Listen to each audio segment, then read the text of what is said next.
নমস্কার শ্রোতা বন্ধুরা, প্যারাডক্স রেডিওতে আমার সকল বন্ধুদের স্বাগত জানাই।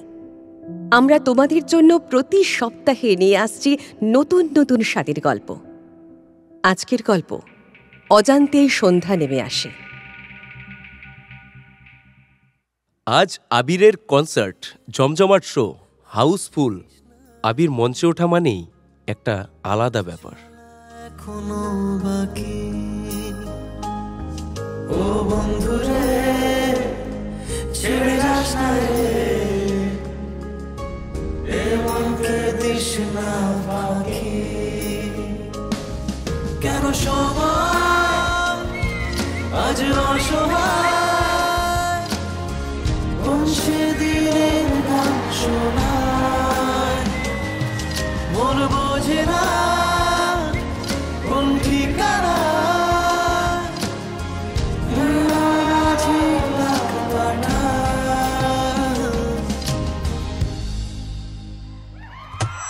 থ্যাংক ইউ সো মাচ বন্ধুরা। আর এবার কিন্তু আমি আমার শেষ গানটা গাইব। কি বলে দিতে হবে কোন গান? একদম ঠিক ধরেছ, অজান্তেই সন্ধ্যা নেমে আসে, শুধুমাত্র তোমাদের জন্য। এর আগে অনেকেই আবিরকে জিজ্ঞেস করেছে যে সে সব পারফরমেন্সের শেষে এই গানটায় গায় কেন। সে আজ অবধি কাউকেই সে বিষয়ে কিছু জানায়নি, কিন্তু আজ সে দর্শকদের সামনে সেই কারণটাই বলতে চাইল। বলল, অনেক তো গান শুনলে তোমরা, এবার একটা গল্প বলি, শোনো। আসলে এই গানটা আমার লেখা, আর 4টে গানের মতো নয়, খুবই স্পেশাল আমার জন্য এই গানটা। এই গানটা আমার জীবনের একটা নির্দিষ্ট সময়ের কথা বারবার মনে করিয়ে দেয় কোনো এক অপূর্ণতার কথা, মনে করিয়ে দেয় নিজের ভালোবাসা হারানোর যন্ত্রণার কথা, মনে করিয়ে দেয় আদ্রিকার কথা। সময়টা 2021-এর সেপ্টেম্বর, স্কুলে পড়ি তখন।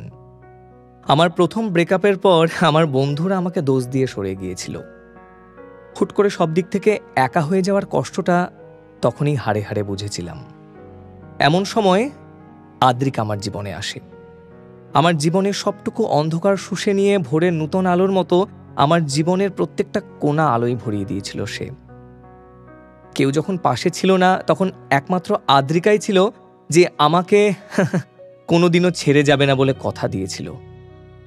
বেস্ট ফ্রেন্ড হয়ে উঠেছিলাম আমরা।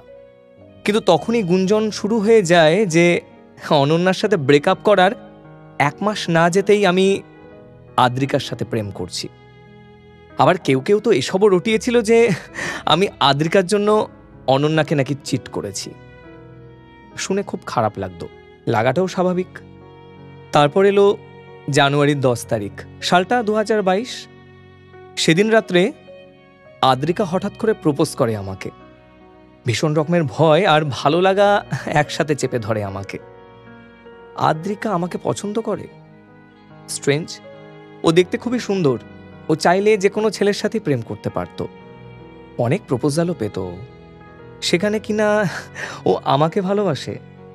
প্রথমে ভয় হয় আমার, যদি ভবিষ্যতে ব্রেকআপ টেকআপ হয়ে যায় তাহলে আমাদের এত ভালো বন্ধুত্বটাও তো নষ্ট হয়ে যাবে।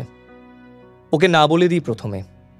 পরক্ষণে মনে হয় যে না, ভবিষ্যতের কথা ভবিষ্যতেই ভাবা যাবে। আর আদ্রিকা আমার ক্লাস 9 থেকে ক্রাশ ছিল। আর এই কয়েক মাসে আমি ওকে সত্যি সত্যিই ভালোবেসে ফেলেছিলাম। ওকে মেসেজ করে বলি, শোন না, আই লাভ ইউ টু। খুব অদ্ভুত শুনতে লাগছে জানি, কিন্তু এভাবেই আমার আর আদ্রিকার প্রেম কাহিনী শুরু হয়। কিন্তু যত দিন কাটতে থাকে আমাদের সম্পর্কের জটিলতাও তত বাড়তে থাকে। আদ্রিকার দিক থেকে সত্যি কোনো দোষ ছিল না।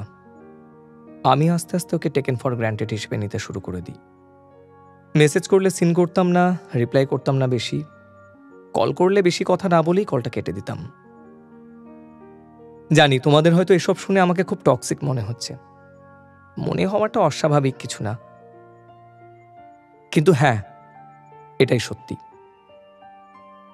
2023-এ উচ্চ মাধ্যমিকের পর প্রথম গান লিখলাম আমি, মোহনা। হ্যাঁ, মোহনা আমার লেখা আর আমার সুর করা প্রথম গান।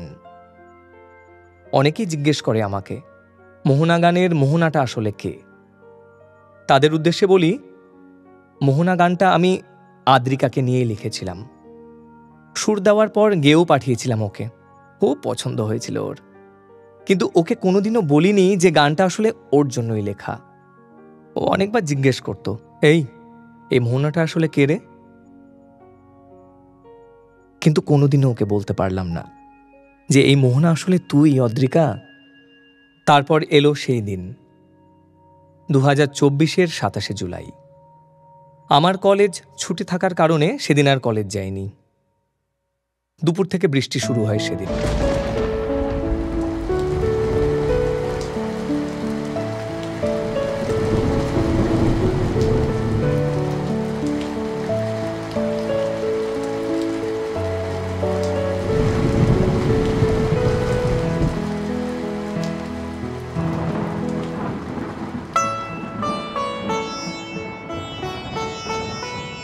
বিকেলের দিকে আবার ঘন ঘন বাজ পড়তে আরম্ভ করে।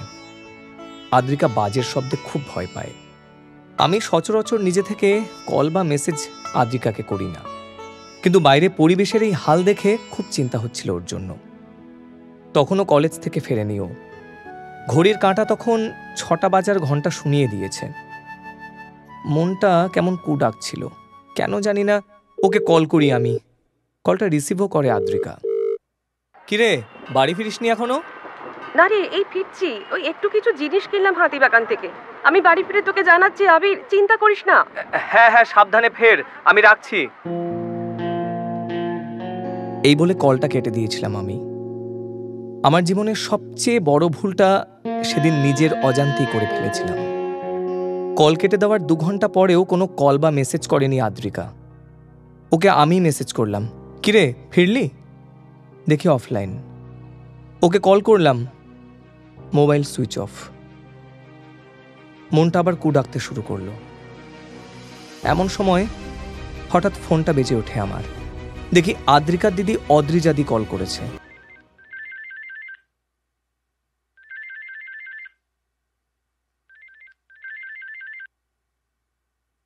হ্যাঁ দিদি, বলো। আবির, একটা গাড়ির সাথে মনের অ্যাক্সিডেন্ট হয়ে গেছে আবির। তুই পারলে তাড়াতাড়ি নার্সিং হোমে চলে যা। তোকে লোকেশন শেয়ার করছি আমি। না কি বলছো তুমি দিদি? ফোনটা হাত থেকে পড়ে যায় আমার। আদ্রিকার সাথে তো 2 ঘন্টা আগেই কথা হলো আমার। ওর অ্যাক্সিডেন্ট হলো কিভাবে? আমি বাইক নিয়ে 10 মিনিটের মধ্যে পৌঁছে যাই হসপিটালে।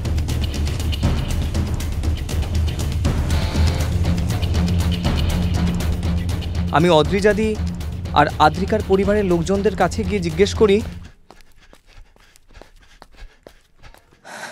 আদ্রিকা কেমন আছে? ডাক্তার কি বলছে? বোনের হাতে আর বেশি সময় নেই আবির। মাথায় চোট পেয়ে অনেকটা রক্ত বেরিয়েছে ওর। আর কিছু করার নেই বলে দিয়েছে ডাক্তাররা। তুই ভেতরে গিয়ে একবার দেখে আয় বোনকে। এসব শুনে আমার চারপাশটা কেমন যেন অন্ধকার হয়ে গেল। 3 বছর আগে এই অন্ধকারই আমার জীবন থেকে সরিয়ে দিয়েছিল আদ্রিকা। তাহলে কি ও আমাকে ছেড়ে চলে যাচ্ছে চিরদিনের মতো, আমাকে অন্ধকারে ঠেলে দিয়ে? আস্তে আস্তে আদ্রিকার রুমে ঢুকি আমি। আদ্রিকা বুঝতে পেরে যায় যে আমি এসেছি। চোখও খোলে, নিজের হাতের আঙুলগুলো তুলে ধরে আমার আঙুল ছোঁয়ার জন্য। আমি ওর হাতটা ধরে বলি, প্লিজ ছেড়ে যাস না আমাকে আদ্রিকা। তুই আমাকে ছেড়ে চলে গেলে আমি বাঁচতে পারবো না। তুই তো প্রমিস করেছিলি বল যে আমাকে কখনো ছেড়ে যাবি না। তাহলে আজকে কেন প্রমিস ব্রেক করবি বলতো? প্লিজ ছেড়ে যাস না আমাকে, প্লিজ। আমার কথা শুনে ওর 2 চোখ বেয়ে জল গড়িয়ে পড়ে। কিছু বলতে পারে না আদ্রিকা, শুধু একটু মুচকি হেসে সারা জীবনের মতো চোখ বুজে ফেলে ও। আদ্রিকা সারা জীবনের মতো ছেড়ে চলে যায় আমাকে। সেদিন বাড়ি ফিরে রাতের বেলা এই গানটা লিখি আমি, আমার শেষ ভালোবাসাকে উৎসর্গ করে লেখা এই গান। আমি জানি ও যেখানেই থাকুক ও আজও ঠিক এই গানটা শুনতে পাবে।